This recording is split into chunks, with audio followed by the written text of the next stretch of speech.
Beleza? Daniel Coriolano aqui e hoje eu vou trazer para você uma discussão sobre distúrbio do sono. 60% da população mundial tem em algum momento da sua vida algum distúrbio do sono. Você precisa saber o diagnóstico correto, precisa saber se vai solicitar ou não exames e quais são os exames. É ideal que você saiba começar o tratamento, prescrever os fármacos, quais as doses prescrever, qual o fármaco padrão ouro. Você tem também alguns pontos relevantes para analisar na história de vida do paciente. Então, é um pouquinho complexo, mas no final de hoje ainda você vai ter esses conhecimentos. Então, te convido a acompanhar esse conteúdo de hoje sobre distúrbio do sono direto aqui do meu computador. Vamos lá? O distúrbio do sono através de uma metodologia de flashcards. Então eu vou te explicar o que é esse flashcard. Você pode utilizar essa metodologia em qualquer tema que você vai estudar. É bem legal, você vai gostar disso. O flashcard é uma metodologia baseada no fenômeno da reminiscência, um fenômeno bem estudado na psicologia que diz que a informação que você adquire precisa ser revista com frequência para que ela não seja esquecida. E o flashcard te possibilita isso. Os psicólogos, através de estudos, analisaram que algum tempo depois da pessoa adquirir um conhecimento, a sua fixação é maior do que imediatamente após a aquisição. Ou seja, ao final da aula de hoje, você vai saber sobre o distúrbio do sono. Só que amanhã, depois da manhã, a consolidação do conhecimento estará com mais ênfase, com mais eficácia na sua mente. O flashcard, se você utiliza essa metodologia para revisar o conteúdo, você vai fixar esse conhecimento em longo prazo. E não vai ficar esquecendo. Você vai lembrar todos os conceitos gerais que precisa para manejar os seus pacientes. O flashcard é baseado nessa revisão do assunto que você estudou. Existe o flashcard físico, né? Você pode comprar um cartão desses que você encontra numa gráfica e você vai estudando o capítulo ou o artigo. À medida que você vai encontrando informações que você julgue relevante e que você queira decorar assim, por longo prazo, você coloca em um lado da folhinha a pergunta e do outro lado a resposta. E aí você vai ficar fazendo revisões desses flashcards por algum tempo.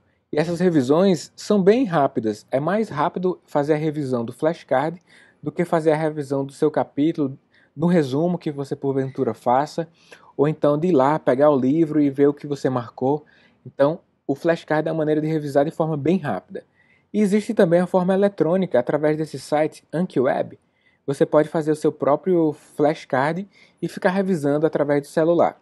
Quando você faz um bloco de flashcards ao final de um estudo, você tem 20 ou 30 flashcards, você pode revisar eles em 10 minutos, 15 minutos e já vai acessar todos os conhecimentos importantes que você identificou e que você anotou. Então, perguntas do lado, respostas do outro. Você faz o seguinte, você pega, lê a parte da pergunta e responde mentalmente. Se você acertou, vai para uma revisão com mais espaço. E se você errou, vai com a revisão com menos espaço de dias. No aplicativo, você coordena de quanto tempo você quer revisar, os que acertou e os que errou. Mas se você fizer os flashcards físicos, você pode dividir uma revisão de 3 em 3 dias, ou uma revisão diária daqueles que você errou, ou uma revisão a cada 7 dias, depois você vai ampliando a revisão. No começo a cada 7, depois a cada 14 ou a cada mês, até você mudar de tema e adicionar novos temas, você vai ajeitando o seu tempo. Tá bom? Então é uma metodologia que você pode utilizar em qualquer assunto. Agora eu te convido a ver aqui os flashcards sobre distúrbio do sono. Vamos lá. Primeira pergunta: o que é sono? O sono. Quando a gente é comum dizer assim, eu tô com sono agora. Será que é certo dizer? O sono é quando você está totalmente aqui, ó, nesse estágio que a mulher está, ou quando você está no estágio aqui que essa criança está, que está aqui naquela transição de sono, vigília. Qual é o verdadeiro sono? Responda aí na sua mente. Bem, vamos passar um pouquinho para frente aqui, nós vamos encontrar essa resposta juntos.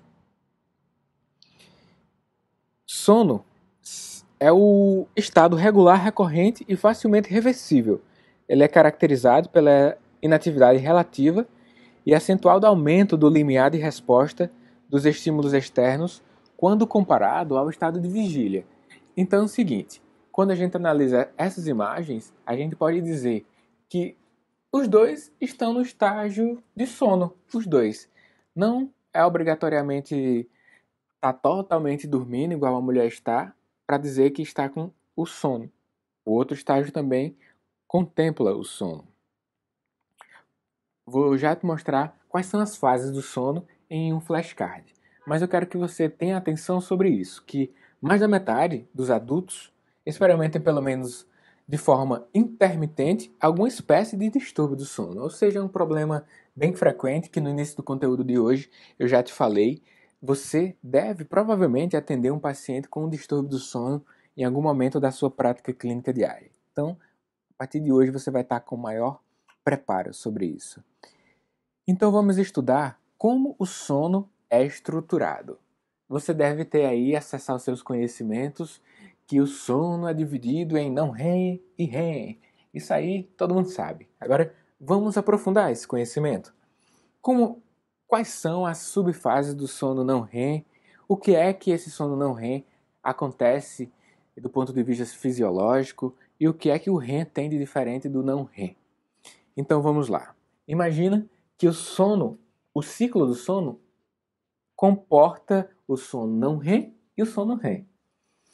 O sono não REM é subdividido em 4 fases.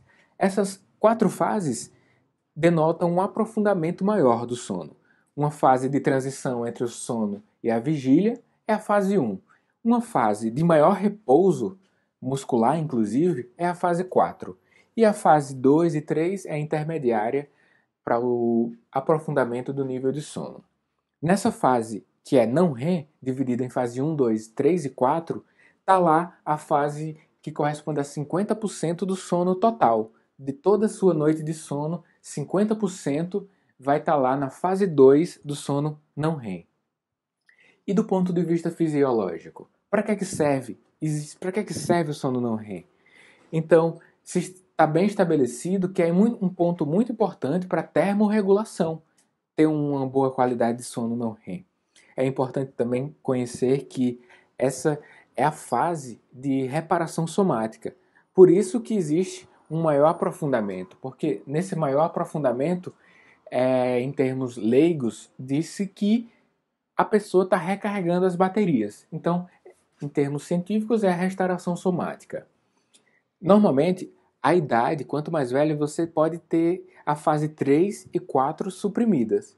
A fase 3 e 4, como você já sabe a partir de agora, é uma fase de maior aprofundamento do sono.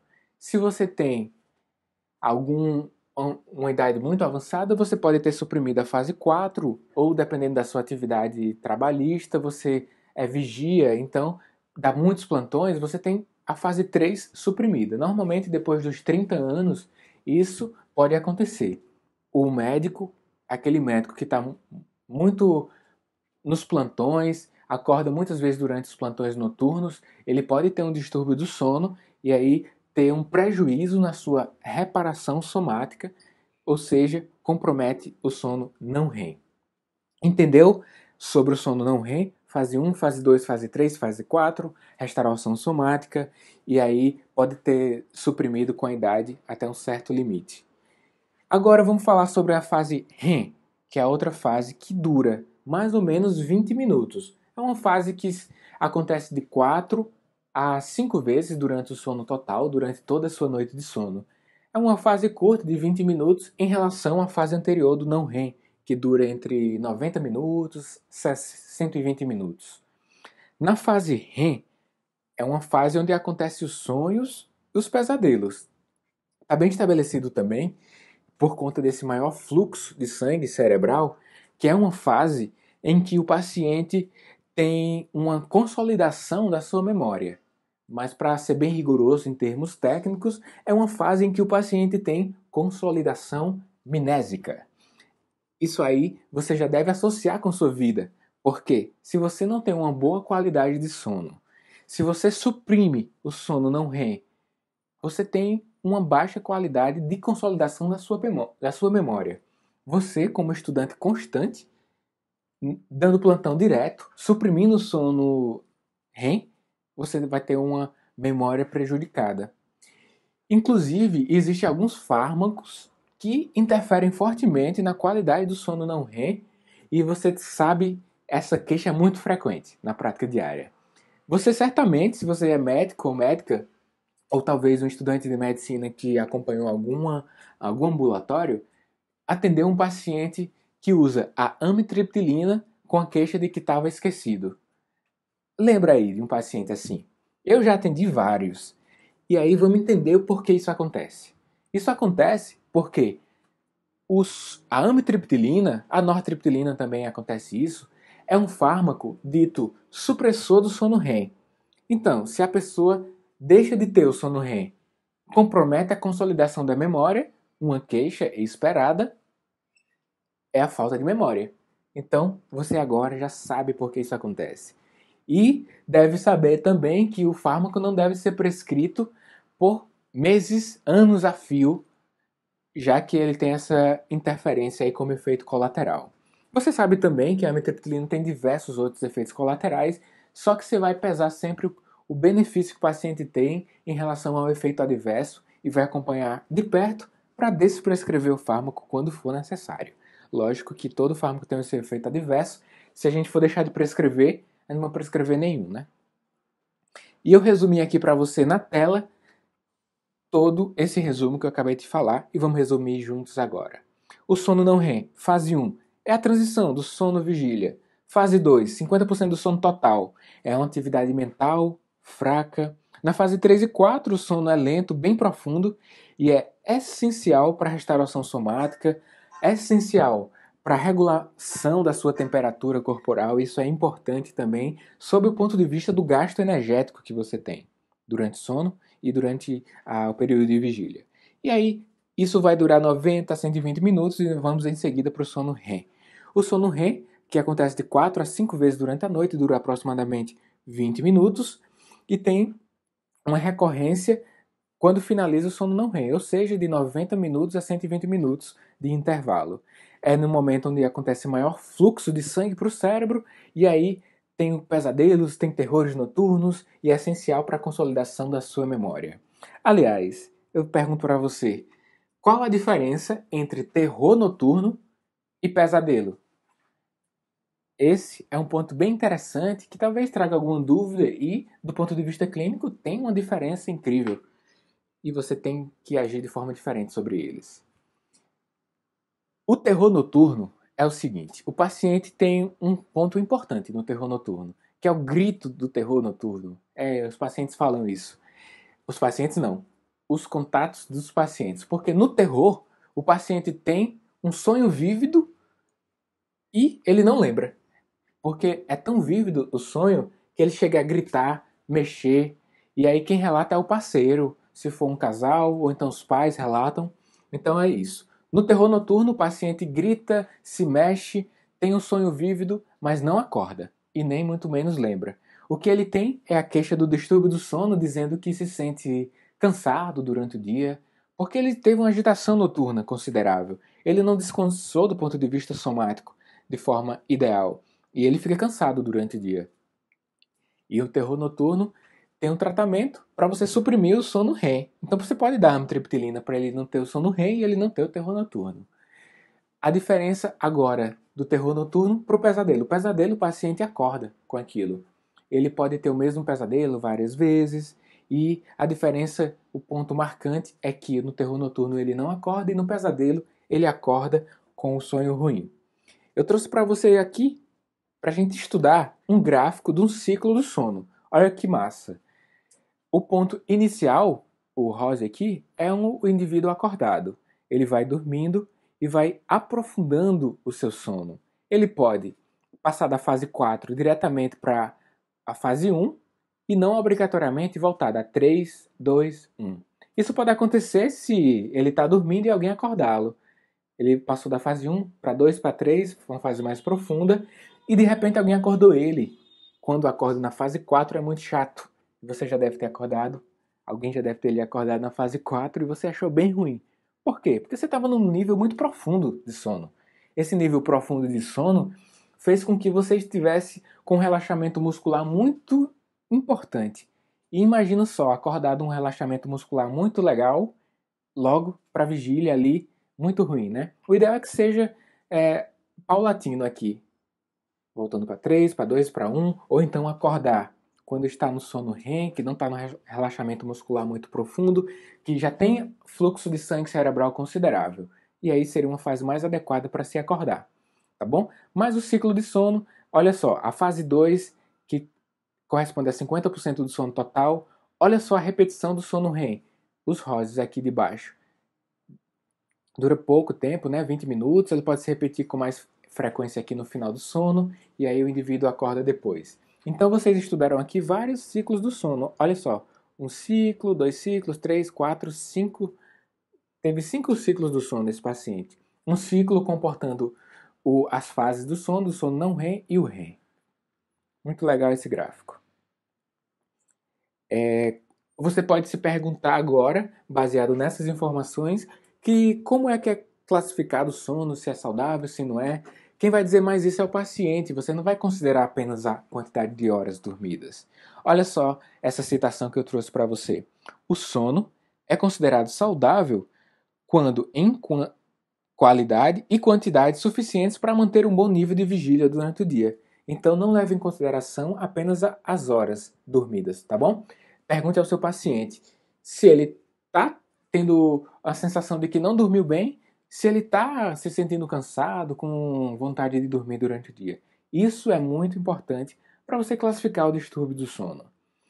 E muitos são os fatores que influenciam o sono. Será que você consegue lembrar de fatores que influenciam o sono? Pensa um pouquinho aí. Vamos botar esse cérebro aí para funcionar e não ficar só recebendo essas informações que eu estou passando aqui para vocês, para você, aqui no flashcard. Pensa aí comigo, se for o caso, pausa o vídeo e pensa quais são os fatores que influenciam o sono. Pensa até com você mesmo. Pensa alguns que já influenciaram o seu sono. Pausa o vídeo e pensa um pouquinho.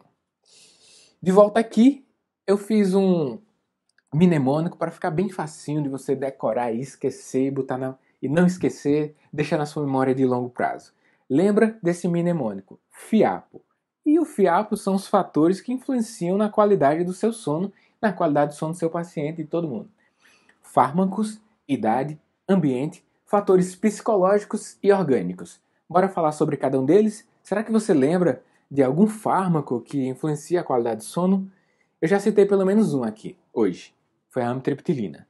Mas lembra aí de outro. Propranolol. Propranolol é um fármaco que influencia a qualidade do sono. Será que você sabia disso? Se você tem um paciente com distúrbio do sono e tem uso de propranolol, olha só, pode ver que isso pode estar influenciando, hein? Anticoncepcionais, as mulheres podem ter influência na qualidade do sono. Lembro também que os pacientes que utilizam a levotiroxina para o tratamento da sua tireoidopatia pode ter influência. Aqueles pacientes que usam benzodiazepínicos de forma abusiva ou não sofrem influência do qualidade do sono.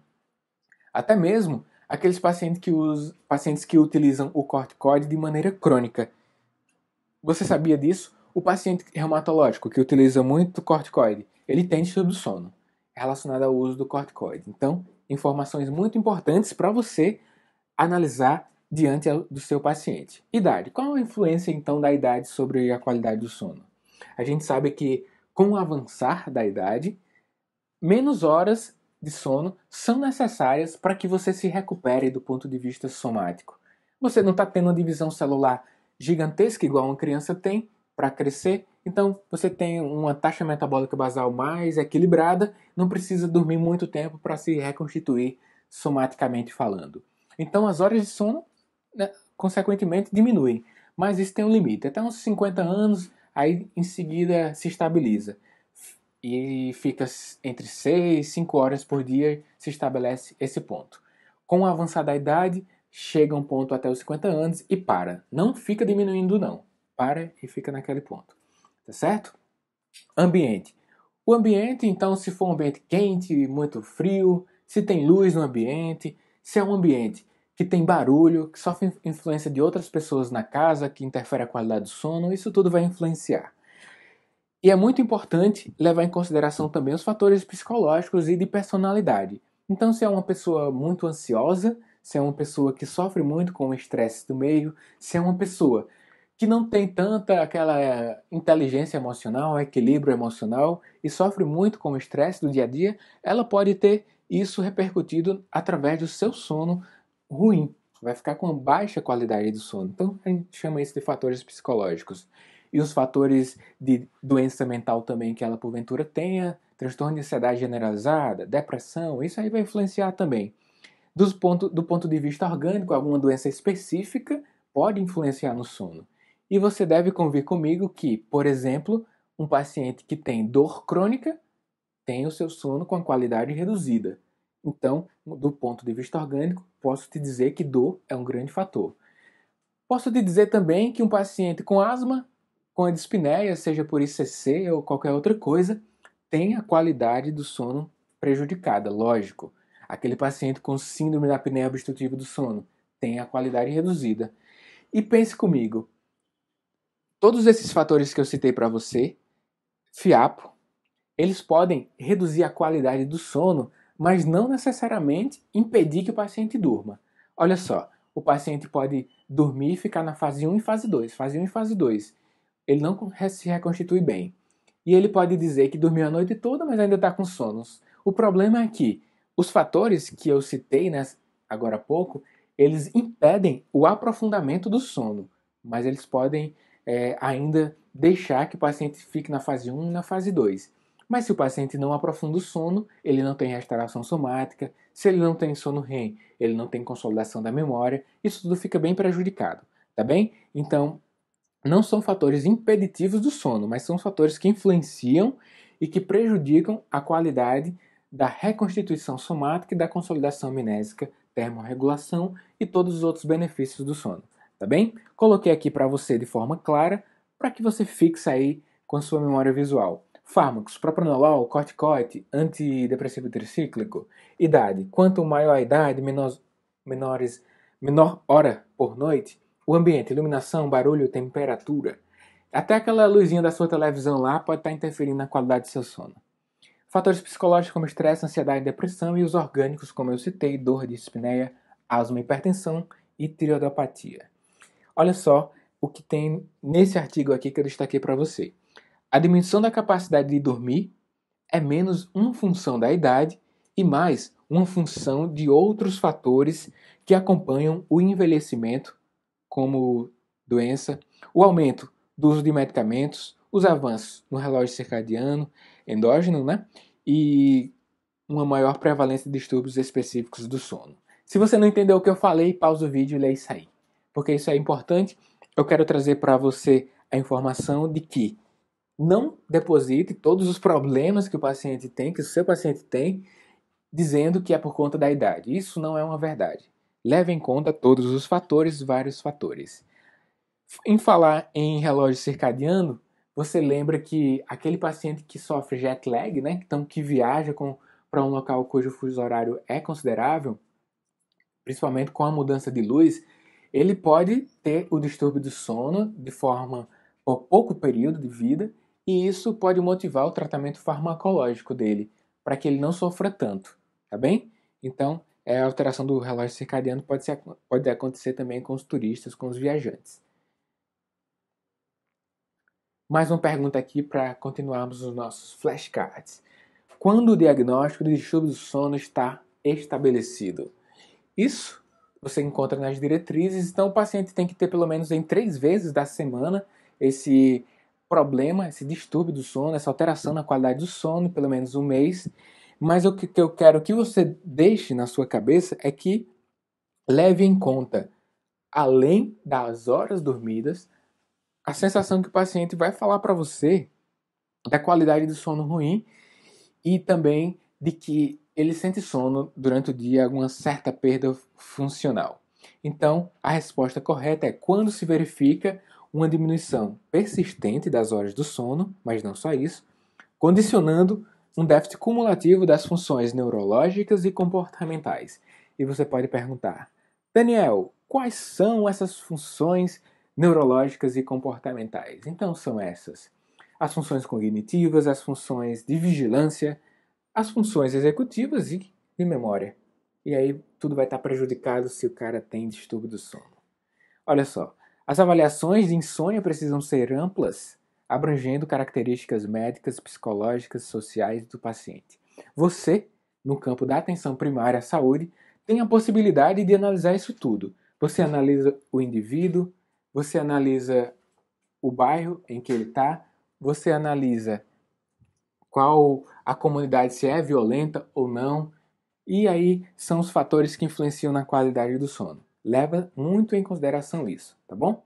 Próximo flashcard diz como pode ser classificado o distúrbio do sono. Imagine que você lembre um pouco sobre isso. Ele pode ser primário ou secundário. Quando a gente classifica os distúrbios primários do ponto de vista a gente pode classificar do ponto de vista da quantidade e da qualidade, chamando de insônia ou hipersonia, quando a gente analisa a quantidade, e quando a gente analisa a qualidade, a gente pode chamar de outro aspecto parassonia também, é no primário. E no secundário é o uso de substâncias ou de algum distúrbio psiquiátrico que o paciente tem, alguma doença que ele tenha. Organizei aqui para vocês exemplos, né, das dissonias. Exemplos não, os tipos. A insônia e a hipersonia, a parassonia, um exemplo aí é da síndrome da apneia obstrutiva do sono, alteração do ritmo circadiano, que é o jet lag, já te falei, pesadelos, terrores, sonambulismo. E os secundários, algum distúrbio psiquiátrico ou abuso de substâncias, cocaína, álcool, etc. A insônia é definida como uma dificuldade ou uma desordem caracterizada por dificuldade em adormecer ou manter o sono. Também está relacionada com a insatisfação com a qualidade do sono, certo? Mais um flashcard. Qual o tratamento proposto para o idoso ou para outro paciente que não seja idoso com distúrbio do sono?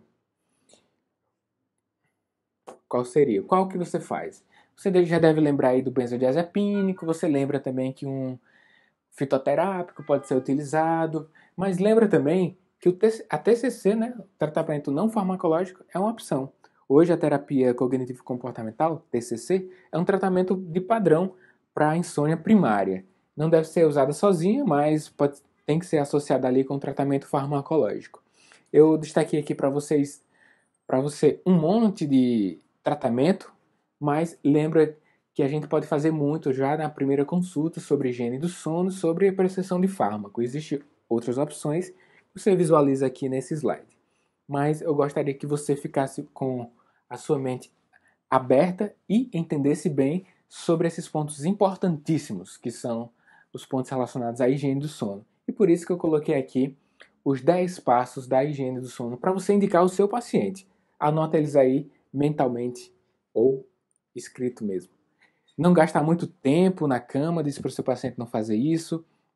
Mantém um tempo consistente de sono, vigília, né? Tem uma certa regularidade. Se não for capaz de dormir, ele deve sair da cama e ir para a cama só quando conseguir. Não deve passar de 30 minutos por dia dormindo, né? Um período que não é para dormir. O exercício regular é um fator estimulante do sono não REM, ele é um fator indutor, desde que não faça entre mais de 6, pelo menos em 6 horas até ir dormir. Alguns estudos mostram que até 2 horas antes ele pode repercutir na qualidade do sono de forma ruim. Então tem que ser mais de 2 horas antes de dormir. Outra coisa, aumentar a exposição à luz, aqueles pacientes idosos que ficam hospitalizados ou então em asilos que não tem muito contato com a luz, pode prejudicar a qualidade do sono. Então a exposição à luz tem que acontecer. O lanche leve antes de dormir, né? Comida muito pesada prejudica a qualidade do sono. E também não tomar muito líquido logo antes de dormir, porque senão vai ficar acordando para urinar. O tratamento farmacológico proposto, existe um padrão ouro. Existem vários tratamentos, mas existe um padrão ouro, tá bom? Mas eu quero que você entenda que o tratamento farmacológico do distúrbio primário do sono consiste na utilização de drogas hipnóticas, ou seja, indutoras do sono.